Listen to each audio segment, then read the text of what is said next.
আমার নবী বন্ধু তাদের গন্তব্যের উদ্দেশ্যে রওনা দিয়ে দিলেন। বন্ধুরে, আবু বকর ওয়াজ করতেছে, আমার নবী হাঁটতে হাঁটতে হাঁটতে হাঁটতে এমন অবস্থা হলো, আমার নবীর পায়ের নিচের দিকে তাকিয়ে দেখলাম, রে আমার নবীর পায়ের মধ্যে আমরা কি বলি, ঠোসা, কি বলি, ঠোসা অথবা ফুসকা, এরকমই তো বন্ধু, এরকম ফুসকা পড়েছে। আবু বকর একটা ডাক দিয়ে বলল, ইয়া রাসূলুল্লাহ, ইয়া হাবিবাল্লাহ, নবী গো, ও প্রাণের নবী, আমি আবু বকর তো আপনার সঙ্গে গো নবী, আমি আবু বকর প্র্যাকটিক্যালি আপনার সঙ্গী, আর আপনি হাঁটতে হাঁটতে আপনার পায়ে ফোসকা পড়ে গেছে, রক্ত রক্ত হয়ে গেছে আপনার পায়ের তলাটা।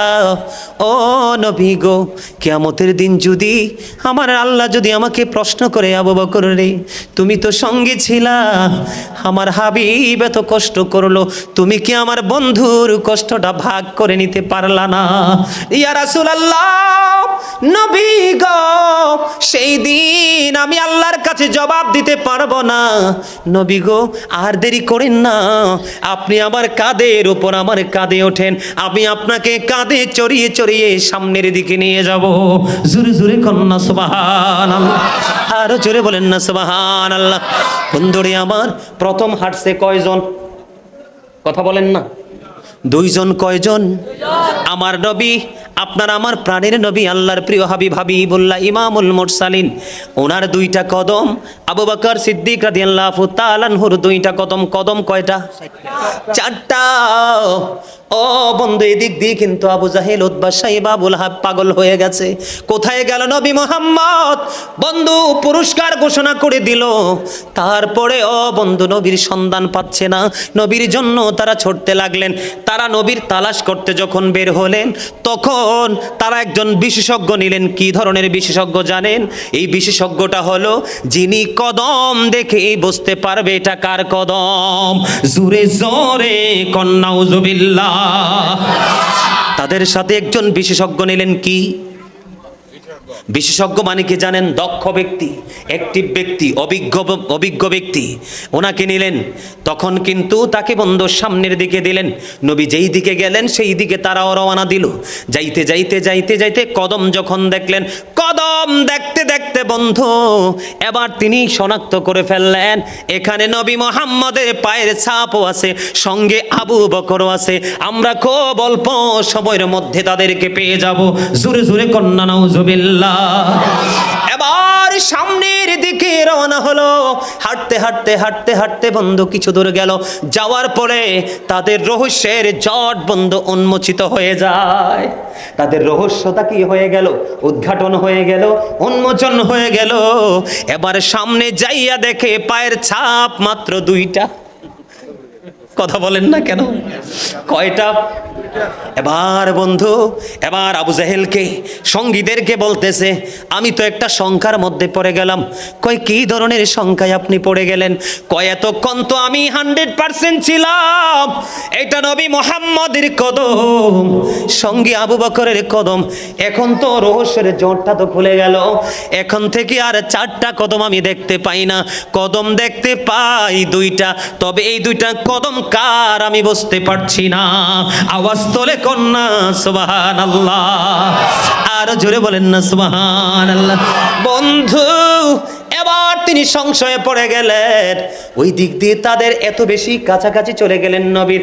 নবী তখন কোথায় অবস্থান করছে জানেননি? গুহার মধ্যে। কোথায়? গুহার মধ্যে। আবু বকর প্রথম দিকে যাইতে চাইনি, আমার নবী আবু বকর সিদ্দিক রাদিয়াল্লাহু তাআলা আনহুকে নিয়ে গুহার মধ্যে ঢুকলেন। চারপাশে কাফির বেঈমানেরা নবীর তালাশ করছে রে। ও বন্ধু, তারা বলল এখানেই নবী থাকতে পারে। তার আগে কিন্তু মক্কার যত উঁচু উঁচু পাহাড় আছে সবগুলো পাহাড় বন্ধু তারা তালাশ করেছে, কোথাও নবীর সন্ধান পায়নি। এই গুহার মধ্যে যখন তিনি তালাশ করতে গেলেন, গুহার মধ্যে তালাশ করতে গেলেন, তার ভিতরে তার আগে বন্ধু আরো ভয়ঙ্কর একটা খবর ঘটলো। তার আগে কিন্তু আরো মর্মান্তিক হৃদয় বিদারক একটা প্রেমময় ঘটনা ঘটলো। সেই ঘটনাটা আমি আগে বলবো, তারপরে বন্ধু আমি বাকিটা বলবো। ধৈর্য ধরে শুনবেন তো? সবাই শুনবেন। ইয়া রাসূলুল্লাহ, ইয়া হাবিবাল্লাহ, ইয়া রাসূলুল্লাহ, লা ইয়া রাসূলুল্লাহ লা শুনেছি হাদিসে দেখিলে আপনাকে জীবনের গোনা ঝরিয়া পড়ে দিও গো দেখা দয়া করে ইয়া রাসূলুল্লাহ লা ইয়া রাসূলুল্লাহ গোসল করাইয়া কাফন পরাইয়া যখন রাখিবে কবরে শোয়াইয়া লইও গো কোলে গোলাম বলিয়া ইয়া রাসূলুল্লাহ ইয়া রাসূলুল্লাহ ইয়া রাসূলুল্লাহ الصلاة والسلام عليك يا رسول الله আল্লাহ মনটা কারে দিতে কইছে নবীকে কাকে ও আপনারা দুরূদ পড়ি নবীর প্রেম আপনাদের অনেকই জবান বন্ধ মন যদি দিতে হয় নবীকে দিও আহা প্রাণ যদি দিতে হয়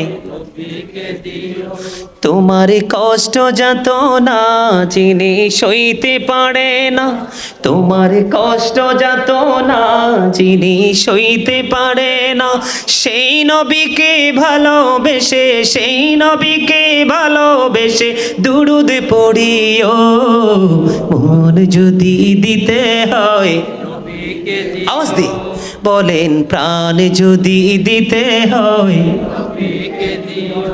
জাহান্নামের গেটে নবী থাকবেন দাঁড়াইয়া চক্ষু মোবারকের পানি পড়বে গড়াইয়া জাহান্নামের গেটে নবী থাকবেন দাঁড়াইয়া চক্ষু মোবারকের পানি পড়বে গড়াইয়া সেই নবীকে ভালোবেসে সেই নবীকে ভালোবেসে মিলাদ পড়িও মন যদি দিতে হয়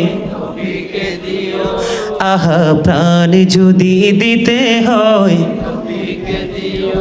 জাহান্নামের গে সাকারাতের বিছানাতে কি যে যন্ত্রণা সাত সমুদ্রের পানি দিলে তৃষ্ণা মিটবে না আহা সাকারাতের বিছানাতে কি যে যন্ত্রণা সাত সমুদ্রের পানি দিলে তৃষ্ণা মিটবে না ওই কঠিন বিপদের দিনে ওই কঠিন বিপদের দিনে পাশে থাকি ও মন যদি দিতে হয় আহা প্রাণ যদি দিতে হয় কে দিও এরকম ধরনের প্রেম বন্ধু করতে হবে ঠিক কিনা বলেন আর জোরে শেষ করে দিব বন্ধু তারা চতুর্দিকে বন্ধু কথোপকথন চলছে আমার নবী হযরতে মুহাম্মদ রাসূলুল্লাহ সাল্লাল্লাহু আলাইহি ওয়াসাল্লাম উনি সব কিছু বন্ধু শুনছে আবু বকর বলছে ইয়া রাসূলুল্লাহ ইয়া হাবিবাল্লাহ নবী গো আমার কাছে মনে হয় ওরা আমাদেরকে দেখে ফেলবে আমার নবী বলছে আবু বকর তুমি চিন্তা করো না কারণ আল্লাহু খায়রুল মাকিরিন জোরে জোরে বলেন আল্লাহু আকবার বন্ধুরে আমার এদিক দিয়ে আমার নবী গুহার মধ্যে কি করলেন আরাম করতেছেন বন্ধু আবু বকরের কাছে মাথাটা রেখে আরাম করতেছেন এমন সময় গুহার মধ্যে ঢুকে যখন দেখলেন পুরো পরিবেশটা প্রতিকূলে আবু বকরের শরীর মোবারক থেকে বন্ধু জামাটা খুলে ছিঁড়ে টুকরো টুকরো টুকরো টুকরো করে বন্ধু প্রত্যেকটা গর্তের মুখ তিনি ফিল আপ করে দিলেন আরো একটা গর্ত অবশিষ্ট বাকি রয়েছে কি করব গো এখন পুরোটা শেষ হয়ে গেল এদিক দিয়ে আমার নবী আরাম করতেছেন আবু বকর সিদ্দিক রাদিয়াল্লাহু তাআলা আনহুর পাটা দিয়ে ওই গর্তের মুখটার দিকে বন্ধু কি করলে গো মুখটা ফিল আপ করে দিল ফিল আপ করে দিতে দেরি রে ও বন্ধু মুখটা ফিল আপ করে দিতে দেরি বিষাক্ত সাপ আবু বকরকে সবল মারতে দেরি করে না আল্লাহু আকবার বলেন এখানে নবীর প্রেমিকরা বলবে এক কথা আর নবীর দুশমনেরা বলবে আরেক কথা কথা কি বুঝে আসে নবীর দুশ্মন যারা তারা বলবে বন্ধু উল্টোটা, আর নবীর প্রেমিকেরা বলবে সব সময় রাইটটা। ঠিক কিনা বলেন বন্ধু? আমি সেই দিকে রাইট এবং রং এই দুইটাকে আমি আইডেন্টিফাই করব না, আমি আপনাদেরকে শুধু মূল জায়গাটা তুলে ধরে বিদায় নেব বন্ধু। এবার কি করলেন? তিনি পা দিলেন, সাপ বন্দনাকে সবল মারলো। সাপের বিষে পুরো শরীর আবু বকরের কম্পন আরম্ভ করলো। সইতে পারে না, কি করব গো, এখন আমি সহ্য করতে পারছি না। এদিক দিয়ে আমার নবী ঘুমিয়ে গেছে, আরাম করতেছেন। এখন আমি যদি ডাকি রে, আমার নবীর ঘুমটা আর আরামের বেঘাত হয়ে যাবে। জোরে জোরে বলেন না সুবহানাল্লাহ। সাপের বিষে পুরো শরীর ছটফট করছে, যন্ত্রণায় কাতরাচ্ছে, তারপরেও কিন্তু আমার নবীকে ডাকছে না, ধৈর্য ধরে বসে আছে। একটা ফোঁটা চোখের পানি আমার নবীর শরীর মোবারকে পড়ে গেল। পরে যাইতে দেরি রে, চাইয়া দেখে আবু বকরের পুরো অবস্থাটা তার প্রতিকূলে চলে গেলেন। আমার নবীজির থুতু মোবারক যখন নিক্ষেপ করে দিলেন, সঙ্গে সঙ্গে আবু বকরের 20 বন্ধু একেবারে ধ্বংস হয়ে যায়। এখানে সবচেয়ে বড় রহস্য কোন জায়গাটা? এখানে সবচেয়ে বড় চিন্তার এবং বোঝার একটা জায়গা, সেই জায়গাটা হলো আবু বকর সিদ্দিক আমার নবী সরকারে মদিনা, তিনি যে বন্ধু হিজরতের উদ্দেশ্যে রওনা হলো, এটা কি ওনাদের নিজের ইচ্ছায় না আল্লাহর ইচ্ছায়? কথা বলেন। আপনাদের ইমানকে স্ট্রং করার জন্য, আপনাদেরকে অ্যাক্টিভ করার জন্য, এই জন্য বন্ধু আপনাদেরকে এই জায়গাটা একটু ব্যাখ্যা করতে চাই। বন্ধুরে আমার, আবু বকর যে আমার নবীর সঙ্গী, এটা কি আমার আল্লাহ দেখে নাই? আল্লাহ কি চাইলে সাপকে কন্ট্রোল করতে পারতো না? আল্লাহর সেই ক্ষমতা আছে না নাই? বন্ধু রহস্যটা হলো কি জানেন? আবু বকর সিদ্দিক রাদিয়াল্লাহু তাআলা আনহুকে ধ্বংস করার জন্য, আবু বকর সিদ্দিক রাদিয়াল্লাহু তাআলা আনহুকে মেরে ফেলার জন্য, উনাকে চিরতরে পৃথিবী থেকে আউট করার জন্য, এই জন্য বন্ধু সাপটা উনাকে ধ্বংসন করে নাই। সাপটা উনাকে সবল মারার কারণ হলো, যেই দিন বন্ধু আবু বকর সিদ্দিক রাদিয়াল্লাহু তাআলা আনহুর পায়ে সবল মেরেছিলেন, যেই সময় ওই দিন পর্যন্ত সাপটার এই গর্তে বসবাস করার বয়স হলো 1500 বছর। জোরে জোরে আল্লাহু আকবার। কত শত বছর? আরো মুখস্থ করেন, কত শত বছর? যেই দিন আবু বকর সিদ্দিক রাদিয়াল্লাহু তাআলা আনহুর পায়ে সবল মেরেছিল, সাপটা কামড় দিয়েছিল, ওই দিন পর্যন্ত এই গর্তে বসবাসের বয়স হলো বন্ধু 1500 বছর। আমি গাজী সুলাইমান অনেক বন্ধু তালাশ করলাম, সত্যিকার একদম সিরিয়াসলি যেটা আমি বলছি বন্ধু, তখন কিন্তু আমার মনের মধ্যে সেই প্রশ্নটা উদয় হয়েছিল, আল্লাহ গো, তোমার হাবিব তোমার ওয়ার্ডারে হিজরতের উদ্দেশ্যে রওনা দিল, ওই গিরি গুহার মধ্যে তিনি অবস্থান করলো, আমার নবীর সঙ্গী যে হযরতে আবু বকর সিদ্দিক রাদিয়াল্লাহু তাআলা আনহু সিদ্দিক আকবর, উনি যে আমার নবীর সঙ্গী, সাপটাকে চিনল না গো আল্লাহ। আমার আল্লাহ আমার কাছে রহস্য ও বন্ধু উদ্ঘাটন করার সেই সুযোগ দিয়েছেন। বন্ধু তালাশ খুঁজে বের করলাম, সাপটা 1500 বছর পর্যন্ত এই গর্তের মধ্যে অবস্থান করতেছে, আবু বকরকে সবল মারার জন্য নয়, আমার নবীর দিদার লাভের আশায়। জোরে জোরে বলেন না সুবহানাল্লাহ। সাপের উদ্দেশ্য হলো বন্ধু আমার, আপনারা এখানে আরেকটা জিনিস খেয়াল করেন, আবু বকর সিদ্দিক রাদিয়াল্লাহু তাআলা আনহু অনেকগুলো গর্ত কিন্তু কি করে দিয়েছেন? কথা বলে না, বন্ধ করে দিয়েছেন। কিন্তু এখানে দেখেন রহস্যটা কোথায়? আজকে অন্য একটা গর্ত খালি থাকতে পারতো, কথা বলেন না কেন? এটা যৌক্তিক কিনা? অন্য একটা গর্ত কিন্তু কি করতে পারতো? খালি থাকতে পারতো, কিন্তু এই গর্তটাই বা কেন খালি, আর এটার মধ্যেই বা কেন সাপটা অবস্থান করছে? আল্লাহ রাব্বুল আলামিন আল্লাহর প্রিয় হাবিবের প্রতি পশু পাখি প্রাণীর প্রেমের আরো অনেক তথ্য আছে বন্ধু। যদি আজকে আমাকে প্রেমের বিষয়টা দেওয়া হতো, তাহলে দেখতেন আমি আজকে কত তথ্য আপনাদেরকে দিতাম নবীর প্রেমের। বন্ধুরে আমার, 1500 বছর যত অপেক্ষা করতেছে, আবু বকর সিদ্দিক রাদিয়াল্লাহু তাআলা আনহু যখন গর্তের মুখটার দিকে পাটা লাগায়া দিল, এবার সাপ ডেকে ডেকে বলছে, রে আবু বকর, তুমি আমার 1500 বছরের স্বপ্ন ভেঙে দাও, কারণ নবী তো এখানে চিরদিনের জন্য আসেনি, নবীজি এখান থেকে অল্প সময়ের মধ্যে প্রস্থান করবে, তুমি পা সরাইয়া নাও, আমি আমার নবীকে প্রাণ ভরে দেখব। জোরে জোরে বলেন না সুবহানাল্লাহ। বন্ধুরে আমার, আমি আপনাদেরকে কেমন করে বোঝাবো? এই দিক দিয়ে বন্ধু আবু বকরের বিষাক্ত জায়গার মধ্যে নবীজির থুতু মোবারক নিক্ষেপ করে দিলেন, বিষটা একবারে নিশ্চিহ্ন হয়ে গেল। আবু বকর সিদ্দিক রাদিয়াল্লাহু তাআলা আনহুর পরিবেশ পরিস্থিতিটা পুরো নিয়ন্ত্রণে চলে আসলো। ওই দিক দিয়ে বন্ধু মুশরিকেরা নবীকে মারার জন্য, শহীদ করার জন্য, ধ্বংস করার জন্য পাগল পাড়া হয়ে গেল। এখন কি করবে? তখন তারা কি করলেন? ওই নবীজি গুহার মধ্যে আছে কিনা সেটা খুঁজতে গেলেন। কি করলেন? খুঁজতে গেলেন। একটা রওয়ায়াতে পেয়েছি বন্ধু একটা কবুতর। কয়টা? আরেকটা রওয়ায়াতে পেয়েছি 2টা কবুতর। যেই মুখটা দিয়ে আমার নবী বন্ধু ভিতরে প্রবেশ করেছে, আল্লাহ তো জানে বেঈমান কাফের মুশরিকরা এখানে যাবে, ঠিক কিনা বলেন? দেখেন আল্লাহর হাবিবের প্রতি আল্লাহ রাব্বুল আলামিনের গভীর প্রেমের প্রকাশ কেমনি ঘটে। এবার কি করলেন? 2টা কবুতরকে আল্লাহ রাব্বুল আলামিন অর্ডার করলেন, যা রে যা বর্ণ কবুতর। আমি বন্ধু এখন যেটা যতটুকু আমি অর্জন করতে পেরেছি, জানতে পেরেছি, ওই যে কবুতর 2টা আমার নবীর হিজরতের উদ্দেশ্য করে নবীকে সেভ করার জন্য কবুতর 2টা গুহার মুখের মধ্যে বাসা বনে ডিম তা দিচ্ছিল বন্ধু।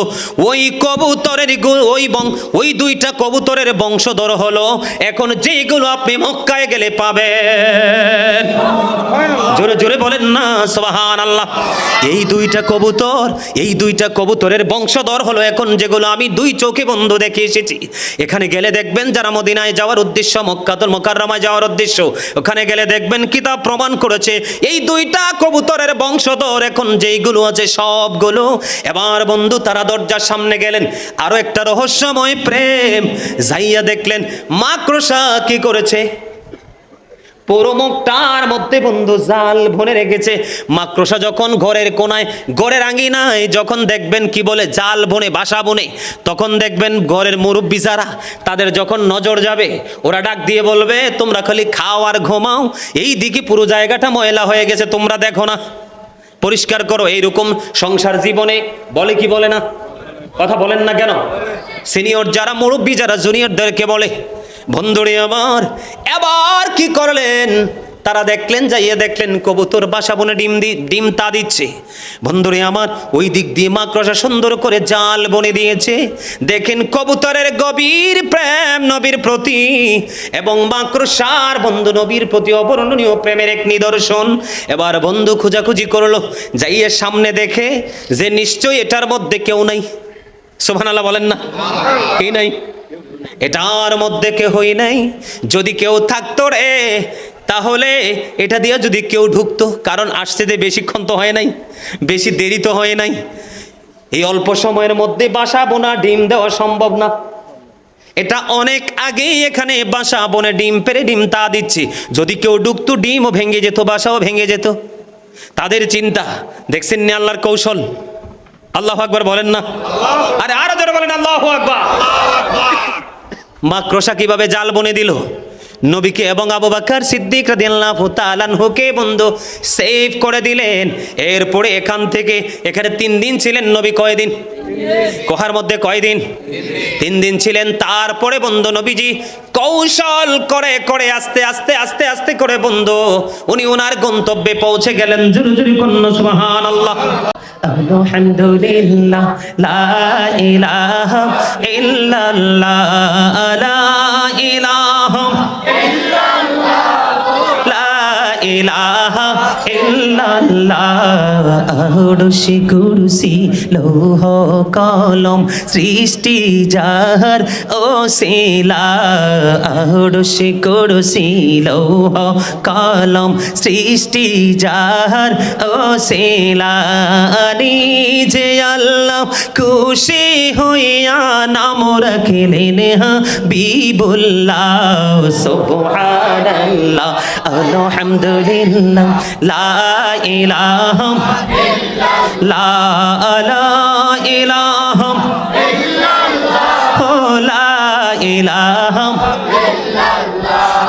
নবী আমার নূরের ফুতুল জগত করলেন ও জালা। নবী আমার নূরের ফুতুল জগত করলেন ও জালা। রোজ হাসরে করবেন তেরো ফাইসালা সুবহানাল্লাহ আলহামদুলিল্লাহ লা ইলাহা ইল্লাল্লাহ সুবহানাল্লাহ আলহামদুলিল্লাহ লা ইলাহা ইল্লাল্লাহ লা ইলাহা ইলাহা ইল্লাল্লাহ নাও মেরে সাথী নামো মিশাইয়া যারে আল্লাহ পাঠাইলা নাও মেরে সাথী নামো মিশাইয়া যারে আল্লাহ পাঠাইলা নিজে আল্লাহ দুস্ত বলে তাহার প্রেমে মজিলা সুবহানাল্লাহ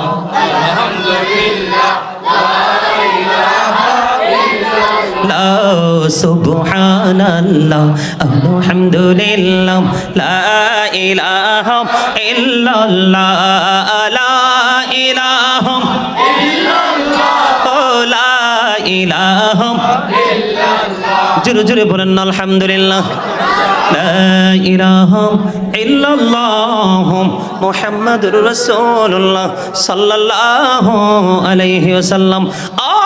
আঙ্গুরিয়া দক্ষিণ ঘাট থেকে মানুষ যেই নবীর নামের সাথে নাম মিশাইয়া আমার আল্লাহ বন্ধু যেই নবীকে পাঠাইছে, যাকে উপাধি দিয়েছেন বন্ধু হাবিবুল্লাহ, সেই নবীকে বেঈমান কাফের পৃথিবী থেকে বিদায় করতে চায়। এটা কি আমার আল্লাহ কোনোদিন সহ্য করবে? বন্ধু সহ্য করবে না।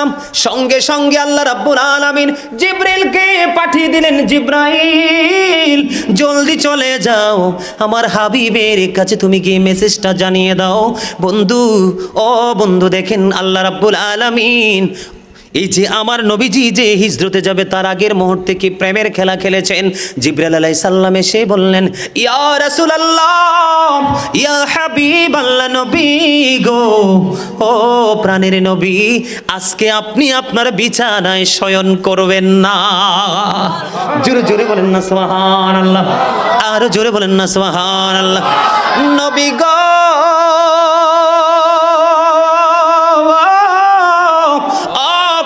নবী গো, আজকে আপনি আপনার বিছানায় শয়ন করবেন না, আপনি আজকে আপনার কক্ষে নবী গো শুইবেন না। কেন রে জিবরাইল, আমার নবী খবর জানে কি জানে না? জানার মতো ক্ষমতা আছে না নাই? কথা বলেন না কেন? যদি নবী অদৃশ্যের খবর যদি না জানতো রে, তাহলে তিনি কখনোই নবী হতেন না। উনি শুধু নবী নয়, উনি কিন্তু রাসূলও বটে, ঠিক কিনা? বিশ্ববিখ্যাত দার্শনিক ইমাম গাজ্জালি রহমতুল্লাহি আলাইহি তিনি উনার রচিত তাব্বে জিসমানি এবং তাব্বে রুহানি নামক কিতাবের মধ্যে তিনি বন্ধু উল্লেখ করেছেন, নবীদের কাছে থাকে এক প্রকার নূর। কয় প্রকার? নবীদের কাছে থাকে এক প্রকার নূর, আর রাসূলদের কাছে থেকে দুই প্রকার নূর। দুই নাম্বারটা হলো নূরে রিসালাত। আমার নবীর রিসালাত প্রাপ্ত বন্ধু আল্লাহর প্রিয় হাবিব হাবিবাল্লাহ বন্ধুরে আমার নবীর কাছে মেসেজটা জানিয়ে দিল জিবরাইল এসে। এই দিক দিয়ে কাফের বেঈমান মুশরিক শুধু অপেক্ষমান, তারা চারপাশে বন্ধু ঘোরাঘুরি কাটছে, মিটিং বন্ধু ফাইনাল করে ফেলেছে। নবী যদি সাময়িক সময়ের জন্য যদি নবীর কক্ষে বিশ্রামের জন্য যায়, সঙ্গে সঙ্গে নবীকে পৃথিবী থেকে শহীদ করে দিবে। নবীর দেহ মোবারক থেকে মাথা মোবারক বন্ধু কেটে নিয়ে যাবে। আমার নবীর কাছে যখন খবর আসলো গো, এবার আমার নবী হযরত আলীকে ডেকে ডেকে বললেন, আলী রে, ও আলী, আজকে আমি মক্কা থেকে মদিনার উদ্দেশ্যে রওনা হয়ে যাব। আমার মালিকের অর্ডার এসেছে আমার কাছে, আমি হিজরত করব। আলী, তুমি আজকে আমার বিছানায় শুয়ে থাকবা, আমি মক্কা থেকে মদিনার উদ্দেশ্যে রওনা হয়ে যাব, হিজরতের উদ্দেশ্যে আমি রওনা হয়ে যাব। তবে আমার কাছে যেই সম্পদগুলো আছে সেগুলো তোমার কাছে আমি রেখে গেলাম, যে আমি চলে যাওয়ার পরে তুমি যার যার হক তুমি তার কাছে বুঝিয়ে দিবা। জোরে জোরে বলেন না সুবহানাল্লাহ।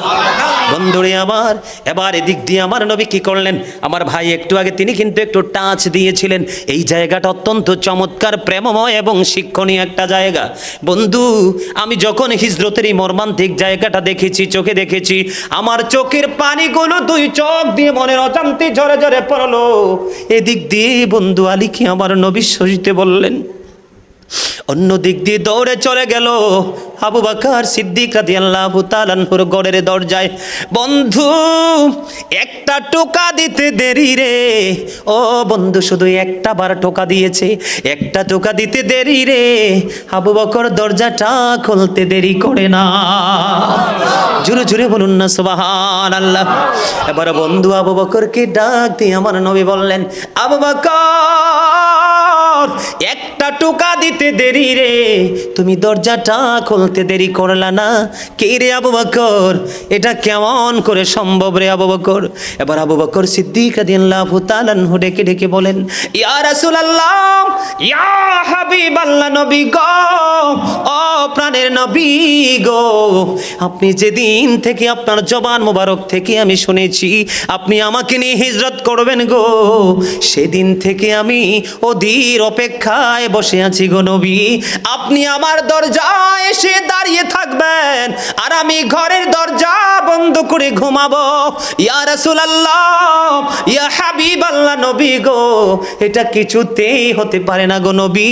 আমি আপনার সাথে হিজরতের উদ্দেশ্যে, আমি হিজরতের মনস্থ করে আমি অপেক্ষায় বসে আছি গো নবী। আমার নবীর কাছে জানানোর পরে বন্ধু বললেন, আবু বকর, ও আবু বকর, আজকে আমাদেরকে এই মুহূর্তে হিজরতের উদ্দেশ্যে রওনা দিতে হবে। বন্ধুরে আমার, এদিক দিয়ে আমার নবী আবু বকর সিদ্দিক রাদিয়াল্লাহু তাআলা আনহুকে নিয়ে রওনা হয়ে গেলেন। জোরে জোরে বলুন আল্লাহু আকবার। আবু বকর সিদ্দিক রাদিয়াল্লাহু তাআলা আনহুকে নিয়ে তিনি রওনা হয়ে গেলেন। ওই দিক দিয়ে হযরতে আলী কারামাল্লাহু ওয়াজহু তিনি কোথায়? আমার নবীর বিছানায়। কি অবর্ণনীয় প্রেমের এক গল্প রে বন্ধু, অবর্ণনীয় প্রেম। হযরত আলী জানে নিশ্চয় আজকে নবীর বিছানায় শুইব, নিশ্চয় আজকে আবু জাহেলের হাতে, আবু লাহাবের হাতে, উতবা সাইবার হাতে আমার মৃত্যু নিশ্চিত। এই নিশ্চিত মৃত্যু জানার পরেও কিন্তু নবীর বিছানায় অপেক্ষমান। নবীকে বিদায় করে দিল। ওই দিক দিয়ে বন্ধু আবু বকর সিদ্দিক রাদিয়াল্লাহু তাআলা আনহুকে নিয়ে আমার নবী রওনা হয়ে গেল। আর তাদের মধ্য থেকে একজন এসে বলল, তোমরা এখানে কি মিটিং করছো? কয়, আজকে মুহাম্মদের দেহ থেকে মাথা আলাদা করে ফেলবো, তাকে কতল করে ফেলবো বন্ধু। এই কথা যখন বললেন, এবার তিনি বললেন, তোমরা তো অবগত নও। কই, কি অবগত নই আমরা? কয়, ঘটনাটা হলো, তোমরা যার অপেক্ষায় তোমরা এখনো পর্যন্ত অপেক্ষমান, উনি তো নাই রে, উনি তো এখান থেকে চলে গেছে। জোরে জোরে বলুন আল্লাহু আকবার। এবার কি করলেন বন্ধু বেঈমানেরা? তারা কি করলো? চলে গেল নবীর হুজরার দিকে। নবী যেখানে শয়ন করবে সেইখানে কক্ষে গেলেন। যাওয়ার পরে তারা মনে করতেছে যে আমার নবী এখানে শায়িত অবস্থায় আছে। আমার নবী শায়িত অবস্থায় নাই। বন্ধু, এখানে মজার একটা খবর হলো, এখানে কিন্তু আর একটা মজার খবর। একদিক দিয়ে তারা তাকে হত্যা করার জন্য তারা রওনা হয়ে গেল, নবী মনে করে চলে গেল। আর এক দিক দিয়ে আল্লাহ রাব্বুল আলামিন ফেরেশতা জমিনে পাঠিয়ে দিয়েছেন। একজন আলীর পায়ের কাছে দাঁড়িয়ে আছে রে, আরেকজন আলীর মাথার কাছে দাঁড়িয়ে আছে। আল্লাহ রাব্বুল আলামিন ফেরেশতারা আলীর কদমের কাছে দাঁড়িয়ে দাঁড়িয়ে, মাথার কাছে দাঁড়িয়ে দাঁড়িয়ে বলছে, আলী রে, তোমার চেয়ে দামি আর কে আছে রে? আজকে পুরো আসমান জুড়ে তোমার প্রশংসা করছে আমার আল্লাহ। জোরে জোরে বলেন না সুবহানাল্লাহ। বন্ধুরে আমার, এবার কি করলেন? তারা রোমের মধ্যে ঢুকলেন। ঢোকার পরে বন্ধু আলীকে বন্দী করলেন। কিন্তু হযরতে আলীকে বন্দী করার পরে তাদের মধ্য থেকে একজন প্রস্তাব করলো, না না, তাকে বন্দী করে বা তাকে হত্যা করে কোনো লাভ হবে না, তার কাছ থেকে সত্যটা জানো নবী মুহাম্মদ কোথায়। জোরে জোরে কোন আল্লাহু আকবার। আরো জোরে বলেন আল্লাহু আকবার। আলীর জীবন চলে যাবে, তারপরে সত্য তথ্য দিবে না। এখান থেকে বন্ধু এই জায়গার এই জায়গার কাজটা শেষ হয়ে গেল, এবার দৌড়ে চলে গেল আবু বকরের বাড়ির দিকে রওনা হলো। যাইয়া দেখে আবু বকর ঘরে নাই রে, আমার নবীর সঙ্গী হয়ে বন্ধু হয়ে চলে গেছে ওই নিজের আপন গন্তব্যের উদ্দেশ্যে। বন্ধু দরজা যখন করা নাড়া দিল, এবার দরজা খুললো। আবু বকরের কান্না, দরজা খুলেছেন, তার নাম হলো বন্ধু আসমা। তার নাম কি? আসমা রাদিয়াল্লাহু তাআলা আনহা। তিনি দরজা খুললেন। দরজা খোলার পরে বন্ধু বিভিন্ন রাওয়ায়াতে বিভিন্ন রকম এসেছে বন্ধু, কোন রায়াতে এসেছে হযরতে আসমাকে মারতে মারতে পুরো বডি রক্তাক্ত করে ফেলেছে রে আবু জাহেল। আবার কোন রাওয়ায়াতের মধ্যে এসেছে বন্ধু এমন জোরে চড় দিয়েছিল আসমার গাল এবং কানে, আসমা সহ্য করার মতো অবস্থা ছিল না। তারপরেও হযরতে আসমা আবু বকরের কন্যা, তিনি তার পিতা এবং নবী মুহাম্মদ কোথায় গেছে সেই সত্য তথ্য দেয়নি। জুরে জুরে কন্যা সুবহানাল্লাহ। বর্তমানে আমাদের বর্তমান প্রেক্ষাপটে বন্ধু এমন সুন্নি আমাদের মাঝে আমরা দেখতে পাই, পৃথিবীর যদি একটু লোভ দেখায় শুধু নবীর প্রেম না, নিজের সব কিছু বন্ধু দিয়ে দিবে বেঈমানকে, ঠিক কিনা বলেন? এখানে আমি যদি এক্সাম্পল দেই বন্ধু, বেঈমানকে অনেক কিছু অলরেডি মুসলমান দিয়ে দিয়েছে। বলবো? কথা বলেন না? বলবো? বেঈমানকে অনেক কিছু বন্ধু দিয়ে দিয়েছেন। এর মধ্যে অন্যতম হলো দুইটা জিনিস। কয়টা? একটা হলো আমার নবী বলেছেন উম্মতের কষ্ট হবে, এই জন্য আমি মেসওয়াকটাকে উম্মতের জন্য বাধ্যতামূলক করিনি, অন্যথায় প্রত্যেক ওয়াজের আগে আমি বাধ্যতামূলক করতাম। আজকে মুসলমান কয়জন মেসওয়াক করে দেখেন? বেঈমান কৌশল করে ব্রাশ আবিষ্কার করেছে, প্রত্যেকের ঘরে ঘরে বন্ধু ব্রাশের আনাগোনা। 2 নাম্বার হলো আজকে দেখেন ম্যাক্সিমাম যুবকের পরনে জিন্স প্যান্ট। ও বন্ধু, ম্যাক্সিমাম যুবকের পরনে জিন্স প্যান্ট। এইটা কত অত্যন্ত দুঃখজনক, লজ্জাজনক মুসলমানের জন্য, আপনারা কল্পনাও করতে পারবেন না। আমি পোশাকের দিকে যাচ্ছি না, যদি পোশাকের আলোচনা হতো আমি সেদিকে যেতাম, তবে এক্সাম্পল দিচ্ছি। আল্লাহ বলেছেন লিবাসুত তাকওয়া যালিকা খায়র, মানুষের জন্য, মুসলমানের জন্য তাকওয়ার পোশাক হলো উত্তম পোশাক। কয় পোশাক? কথা বলেন না কেন? তাকওয়ার পোশাকটা হলো উত্তম পোশাক। এদিক দিয়ে থাকবে বন্ধু নাভি বরাবর অথবা নাভির উপরে, আর নিচের দিক দিয়ে থাকবে টাকনুর উপরে। আজকে দেখেন মুসলমানের পোশাকটা প্রিয় হলো জিন্স প্যান্ট, এটা উপর দিয়েও নাভির নিচে, নিচে দিয়েও টাকনুর নিচে, আবার মাঝে মাঝে স্পেশাল ডিজাইন দেখা যায়, মাঝখান দিয়ে হাঁটুটা পুরোটা ছিদ্র। কথা বলেন না কেন? এই যে জায়গাগুলো বন্ধু আপনারা একটুখানি আপনারা বিবেচনা করে দেখবেন। বেঈমান কাফের মুশরিক মুসলমান মনে রাখো, যেমনি ভাবে নবীকে হত্যা করতে গিয়ে আলীকে বন্দী করেছে, নবীর সন্ধান না পেয়ে বন্ধু আবু বকরের বাড়ি চলে গেছে, আবু বকরের কন্যাকে প্রহার করেছে, এই বেঈমান কাফের মুশরিকেরা বন্ধু আজও পর্যন্ত মুসলমানকে হত্যা করার জন্য তারা অত্যন্ত এগ্রি। কথা বলেন না কেন? আপনার আমার কথা বোঝেন না? আল্লাহ কোরআনে বলেছে ইন্নাল কাফিরিনা কানু লাকুম আদুওয়াম মুবিনা। আল্লাহ রাব্বুল আলামিন বলেছেন the heretics are the eternal enemy of the believers, ইমানদারদের প্রকাশ্য দুশমন হলো বেঈমান কাফের মুশরিকেরা। জোরে জোরে কন্না নাউজুবিল্লাহ।